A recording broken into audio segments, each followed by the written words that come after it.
Admiral J-Ho Kim's footsteps echoed through the titanium-reinforced halls of Earth Defense Headquarters in Geneva. The weight of humanity's future pressed down on his shoulders as he carried a small data crystal, humanity's first contact with alien life. The United Earth Defense Council chamber fell silent as he entered. 12 representatives from Earth's unified nations sat around the circular table, their faces illuminated by the soft blue glow of holographic displays. Admiral Kim placed the crystal into the central projector, his hand steady despite his racing heart. Distinguished council members, at 300 hours GMT, our deep space monitoring station on Luna detected an incoming transmission. What you're about to see will change human history forever. The hologram flickered to life, revealing a humanoid figure with silvery skin and elongated features. High Counselor Du Yum Park of the Stellar Confederation stood tall, wearing ornate robes that seemed to shimmer with their own inner light. People of Earth, the alien spoke in perfect English, their voice carrying an otherworldly resonance.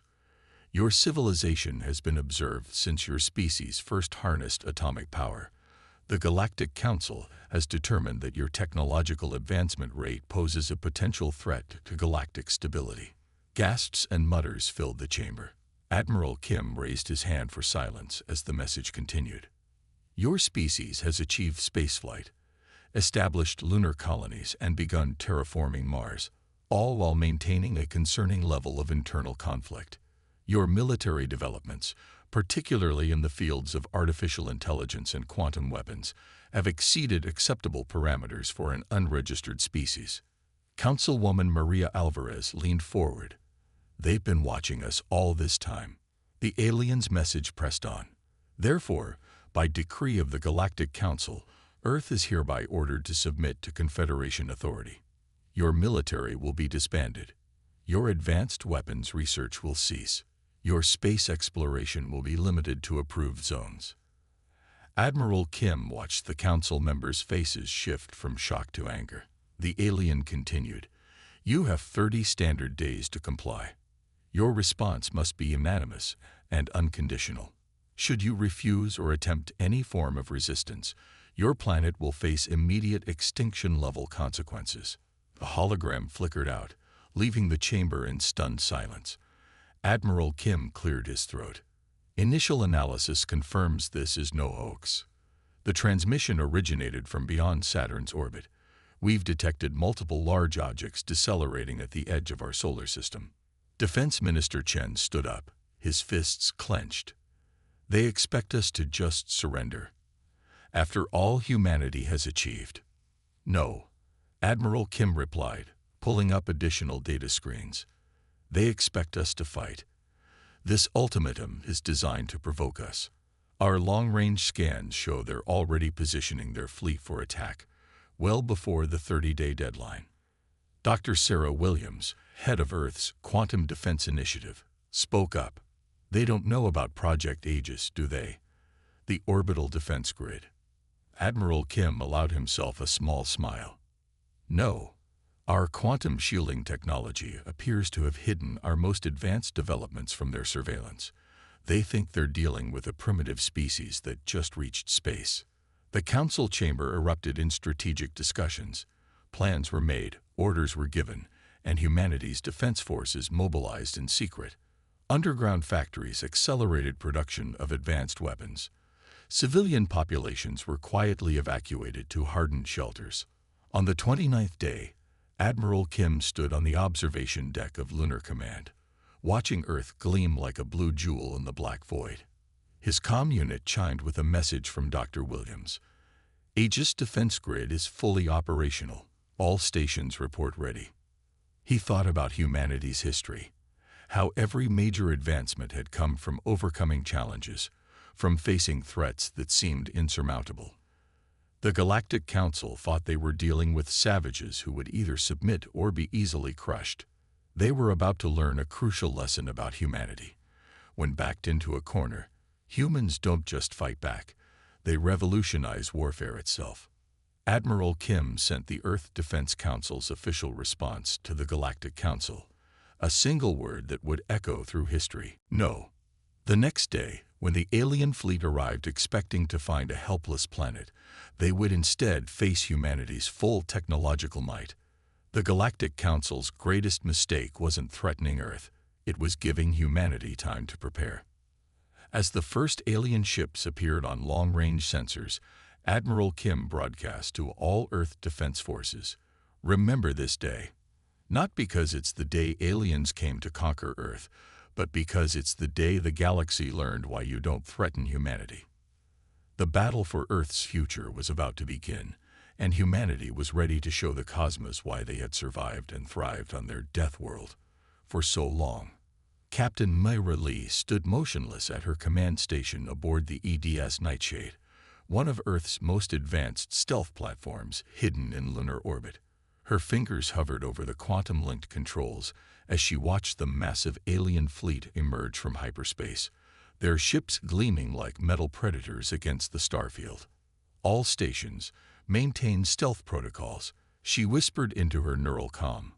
Around her, the crew worked in near-total silence, their movements precise and practiced. The Nightshade's quantum stealth systems made them invisible not just to conventional sensors, but to any known detection method. The alien fleet was massive, over 300 vessels arranged in perfect geometric formations. Their flagship, nearly the size of Manhattan, led the advance. Earth's intelligence had identified its commander as Jun Choi, a decorated veteran of the Galactic Council's expansion wars. "They're moving into attack positions," reported Lieutenant Park from Tactical. "Still no sign they've detected any of our defense grid." Myra allowed herself a small smile. The aliens' arrogance was showing. They weren't even running detailed scans. Why would they? They expected to find a primitive civilization with basic orbital defenses, not the web of stealth platforms and quantum weapons Earth had prepared. "Wait for it," Myra commanded as the alien fleet spread out to surround Earth. "Let them commit fully to the attack." The alien ships moved with calculated precision, their formation designed to overwhelm simple planetary defenses through sheer numbers. They had no idea they were actually surrounding themselves with Earth's hidden defenders. Commander Choi's voice boomed across all frequencies. "People of Earth, you have chosen extinction. May your deaths serve as a lesson to others who would defy the Galactic Council." Myra opened a secure channel to Admiral Kim on Earth. "They're in position, sir, awaiting your command." "Remember your training, Captain," the Admiral replied. "Show them why humans are the apex predators of Earth." Myra took a deep breath. "All platforms, execute Operation Thunderstrike on my mark." She watched the alien ships begin powering up their weapons. 3, 2, 1, mark. In an instant, the invisible web of Earth's defense platforms decloaked simultaneously. Before the alien fleet could react, hundreds of quantum torpedoes launched from all directions. The weapons, developed in secret by Earth's best scientists, phased through conventional shields as if they weren't there. The alien flagship's bridge crew barely had time to register surprise before the first wave of weapons struck. Massive explosions bloomed in silence across space as ship after ship succumbed to Earth's attack. "Second wave, launching," Myra commanded. "Focus fire on their command and control vessels." The alien fleet scrambled to respond, but their formations had been designed to attack a planet, not defend against attacks from all sides. Their advanced shields proved useless against Earth's quantum weapons, and their own energy weapons dispersed harmlessly against the defense platform's metamaterial armor. "Confirmed kills on 60% of enemy vessels," Tactical reported. "Their formation is breaking down." Myra watched as the mighty alien armada dissolved into chaos. Ships collided in their panic to escape, while others fired blindly into space. Commander Choi's flagship was listing badly, venting atmosphere from multiple hull breaches. "This is impossible." Choi's voice crackled over the comm. "You're supposed to be primitives." "A word of advice," Myra responded on the same channel. "Next time, do better research on your target's defense capabilities." The battle lasted less than 2 hours. When it was over, more than 70% of the alien fleet had been destroyed or disabled. The survivors fled in disarray, jumping to hyperspace in random directions. Captain Lee ordered recovery teams to begin salvaging the wreckage. Earth would learn everything it could from the alien technology. But more importantly, they had sent a clear message to the Galactic Council. Humanity would not be conquered easily. As she watched the cleanup begin, Mi-Ray received a transmission from Admiral Kim. "Well done, Captain. But this is just the beginning. The Council won't take this humiliation lightly." "Let them come," Mi-Ray replied, looking at the debris field that had once been an invincible alien armada. "We'll be ready." The stars seemed brighter somehow as Earth's defense fleet decloaked and moved to secure their victory. Humanity had faced its first interstellar battle and emerged triumphant. The galaxy would never be the same. Dr. Sun Wukong stared at the holographic display, her eyes burning from lack of sleep. The alien wreckage from the battle had been transported to the Seoul Advanced Research Facility's secure underground labs, where her team worked around the clock to understand its secrets. The remains of the alien ship's faster-than-light drives held the key to humanity's future among the stars. "Another coffee, Dr. Kang." Her assistant placed a steaming cup beside her workstation. She barely nodded, too focused on the quantum field calculations floating before her. The lab hummed with activity as scientists from every field worked to decode alien technology. They had made remarkable progress. Artificial gravity was already understood, and shield technology was yielding its secrets, but the FTL drive remained frustratingly complex. Sunwoo manipulated the 3D model of the alien drive core, studying its crystalline structure. Something about the lattice pattern tickled her memory. She pulled up her old research on quantum tunneling from her university days. "Wait," she whispered, overlaying the patterns. "It can't be that simple." She ran the simulation again, this time incorporating her theories about quantum field manipulation. The numbers aligned perfectly. The alien drive didn't bend space. It created a quantum tunnel through the fabric of reality itself. With trembling hands, she reached for her comm unit. "Get me Dr. Jisoo Park immediately." Jisoo arrived within an hour, her usual neat appearance somewhat disheveled from her own marathon research sessions. The two scientists had been rivals in university before becoming close colleagues. "Look at this," Sunwoo pointed to her calculations. "The aliens aren't using exotic matter or negative energy. They're exploiting quantum entanglement on a massive scale." Jisoo's eyes widened as she reviewed the data. We already have the basic technology for this. Our quantum computers." "Exactly." Sunwoo pulled up more diagrams. "We've been trying to bend space when we should have been tunneling through it. Their drive creates a quantum bridge between 2 points in spacetime." The two scientists worked frantically, combining Sunwoo's breakthrough with Jisoo's expertise in quantum computing. Hours turned into days as they refined their understanding. 1 week later, they presented their findings to the Earth Defense Council. "We can adapt our existing quantum technology to create human FTL drives," Sunwoo explained. "The principles are similar to our quantum communication networks, just scaled up significantly." "How long until we have working prototypes?" Admiral Kim asked. Jisoo stepped forward. "We can begin testing within 2 weeks. The beauty of this system is that it builds on technology we already understand. The aliens didn't realize we were so close to discovering it ourselves." Work began immediately. The first test drive was installed in a small probe, controlled remotely from Earth's moon. Sunwoo and Jisoo watched nervously as it powered up. "Quantum field stable," Jisoo reported. "Bridge forming. Now." The probe disappeared in a flash of blue light. Seconds later, it reappeared beyond Mars' orbit. The control room erupted in cheers. Within a month, Earth had a small fleet of FTL-capable ships. The technology was elegant in its simplicity once understood, and human innovation quickly improved upon the alien design. As Sunwoo finally allowed herself to rest, she thought about the irony. The Galactic Council's attempt to prevent human advancement had instead accelerated it beyond their wildest fears. She looked out her lab window at the stars. Soon, humanity wouldn't just be defending Earth, they would be taking the fight to the Council's doorstep. And thanks to the aliens' own technology, they would never see Earth coming. The age of human expansion among the stars had begun, decades ahead of schedule.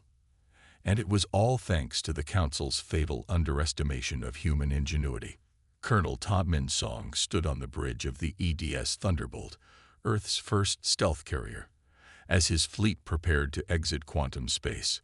3 weeks of careful planning had led to this moment. Humanity's first strike against the Galactic Council's core worlds. All ships report ready, his XO announced. Major Yu Jin Ryu's Special Forces teams are in position. The fleet consisted of 20 ships, each retrofitted with reverse-engineered alien technology and enhanced with human innovations.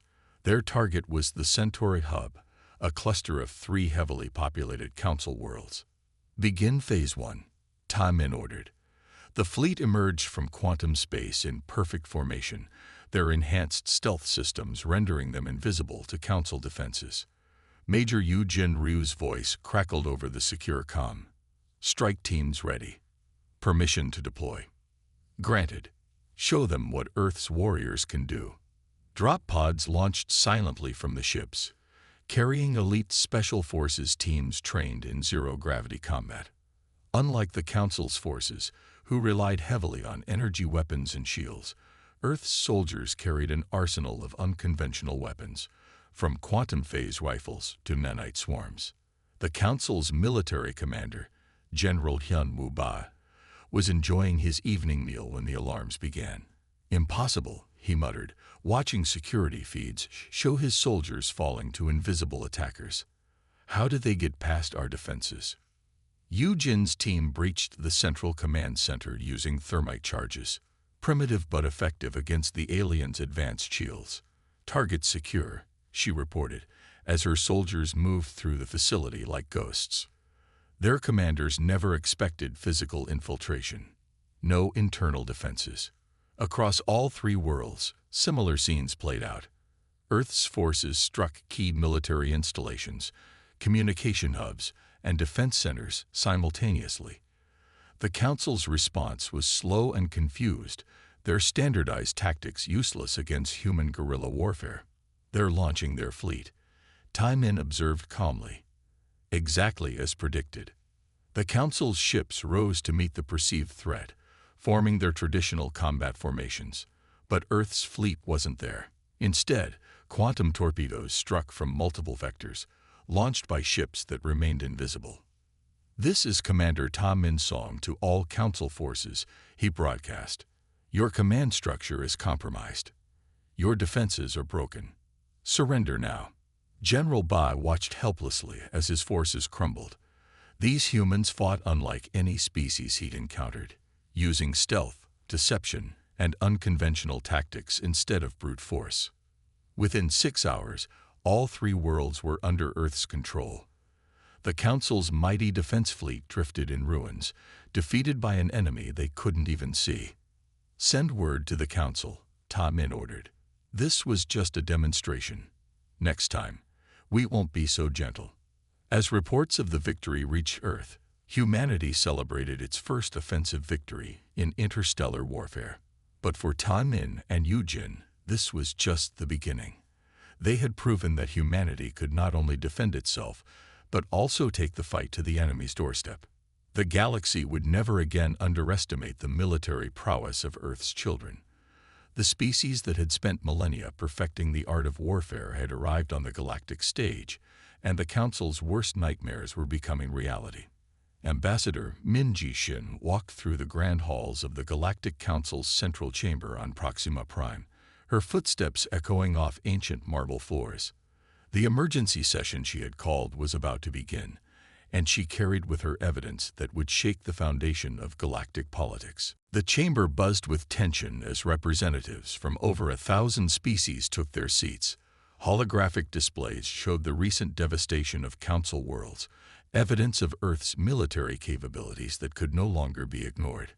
Esteemed members of the Council, Minji began, her voice steady. We gather today to address the Council's gravest mistake in 10,000 years, the attempted subjugation of Earth. Murmurs rippled through the assembly. Councillor Jae-won Kim, leader of the Centauri Alliance, stood in support. The humans have proven themselves not only capable of defending their world, but also of striking at the heart of our civilization. Yet they showed remarkable restraint, minimizing civilian casualties. The Council's High Chairman banged his ceremonial staff. This is outrageous. They are savages who need to be contained. Savages. Minji projected images of Earth's achievements, a species that went from first flight to space travel in less than a century, who mastered quantum mechanics while still using combustion engines, who developed stealth technology that surpasses our best detection systems. More council members began to shift uncomfortably in their seats. The evidence was undeniable. Humanity's rate of advancement was unprecedented. We have received communications from 27 member species, Jae-won announced. They wish to establish diplomatic relations with Earth, independent of council authority. The chamber erupted in chaos. The old power structure, built on the council's military supremacy, was cracking. An elderly representative from the Proxima system stood. Perhaps we were wrong to judge them by our standards. Their world, their evolution, shaped them differently. Minji seized the moment. Earth offers peace, but not submission. We propose a new framework for galactic cooperation, one based on mutual respect rather than dominance. As she spoke, more representatives signaled their support. The Council's attempt to subjugate Earth had exposed its own weaknesses, and many species saw an opportunity for change. The humans have shown us something we had forgotten. Jae-won addressed the assembly. Innovation comes from challenge, not comfort. Their primitive world forced them to adapt, to think differently, to fight smarter. The High Chairman watched helplessly as his support eroded. Centuries of unquestioned authority were unraveling in a single session. We put to vote a motion to recognize Earth as a sovereign power, Minji declared, and to begin negotiations for a new galactic charter. The vote passed with an overwhelming majority. As Minji left the chamber, she smiled, thinking about how the Council's greatest mistake had become humanity's greatest opportunity. The galaxy was changing, and Earth would help shape its new future. The old order was dead. The age of human influence in galactic affairs had begun, and it started not with conquest, but with a revolution in how species viewed each other. Fleet Admiral Dae-jung Choi watched from the bridge of the EDS Sovereign as the largest fleet ever assembled in human history prepared for battle. The Council had marshaled their remaining forces for one final assault on Earth, and humanity was ready. Enemy fleet detected, his tactical officer announced. Over 2,000 vessels approaching from multiple vectors. Dae-jung activated the ship-wide comm. All vessels, initiate hybrid defense systems. Dr. Hai-jin Nam's revolutionary technology hummed to life throughout the fleet, combining human ingenuity with advanced alien science. The Council's fleet emerged from hyperspace, led by Supreme Commander Yoon-ho Lee's massive dreadnought. Earth forces, this ends today. Lee's transmission boomed across all frequencies. Indeed it does. Dae-jung replied calmly. All ships, execute pattern Omega. Earth's fleet moved with impossible precision. The hybrid drives Dr. Nam developed allowed ships to shift between quantum states, appearing to be in multiple locations simultaneously. Traditional targeting systems were useless against vessels that could exist in probabilistic states. Supreme Commander Lee watched in horror as his carefully planned assault fell apart. Human vessels phased through his ship's formations, their weapons striking from positions that should have been impossible. How are they doing this? Lee demanded as another squadron of his ships disappeared in quantum fire. Their technology was primitive weeks ago. Dae-jung's fleet executed maneuvers that defied conventional space combat doctrine. Ships danced through enemy fire, their quantum state drives making them virtually untouchable. When they struck, Their weapons carried the combined force of multiple probability states condensed into single devastating hits. Second wave, engage, Daijung ordered. Fresh squadrons of Earth ships emerged from stealth, their hybrid weapons tearing through the Council's supposedly impenetrable shields. Lee's flagship rocked with impacts. Our shields are useless.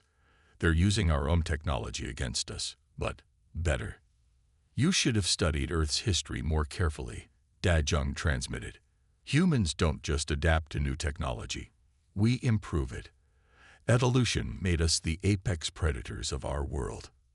Now we'll be the apex predators of the galaxy. The battle raged for hours, but its outcome was never in doubt. Earth's hybrid technology, combined with human tactical innovation, proved overwhelming.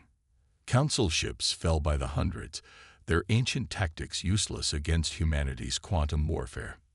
Admiral, his XO reported, enemy fleet is in full retreat. Supreme Commander Lee's vessel is disabled. Daijung opened a channel to the crippled flagship. Commander Lee, you have a choice. Surrender and help us build a new galactic order, or be destroyed with the old one. Lee's response came quickly. We surrender. The Council, we were wrong about humanity. Terribly wrong. As Earth's fleet secured their victory, Daijung thought about humanity's journey from a primitive species to a galactic power. The Council's attempt to subjugate Earth had instead created something they feared even more, a human race united, technologically advanced, and ready to reshape the galaxy. The final battle was over. The age of the Council had ended, and the era of humanity had begun. Su Jin Han straightened her formal diplomatic robes as she walked into the newly constructed Chamber of Equals on New Terra. The massive circular room, with its 1,000 seats arranged in ascending rings, represented a fundamental change in galactic governance. Representative Han, the Chamber's eye announced, please take your position as first speaker. She stepped onto the central platform, looking at the gathered representatives of every spacefaring civilization. Former Council races sat alongside their one-time subjects, and Earth's allies mingled with recent adversaries. 1 year ago, she began, her voice carrying to every corner of the chamber. Humanity faced extinction. Today, we gather as equals to forge a new path forward. The changes were visible everywhere. Gone were the Council's hierarchical seating arrangements and ornate symbols of power. In their place stood simple markers of each civilization's achievements and contributions to galactic society. Former Supreme Commander Lee, now serving as a cultural advisor, nodded respectfully from his seat. The man who had once led the assault on Earth now worked tirelessly for peace. Our first act, Su Jin continued, will be to ratify the Charter of Equal Rights. No species shall claim dominion over another. No technology shall be hoarded. No world shall face extinction for the crime of being different. The vote was unanimous. Representatives from 1,000 worlds raised their hands in agreement, their gestures captured by the chamber systems. Dr. Nam's hybrid technology had already begun spreading throughout allied worlds, improving lives across the galaxy. Earth's universities now hosted students from hundreds of species, while human scientists collaborated with alien researchers on groundbreaking projects.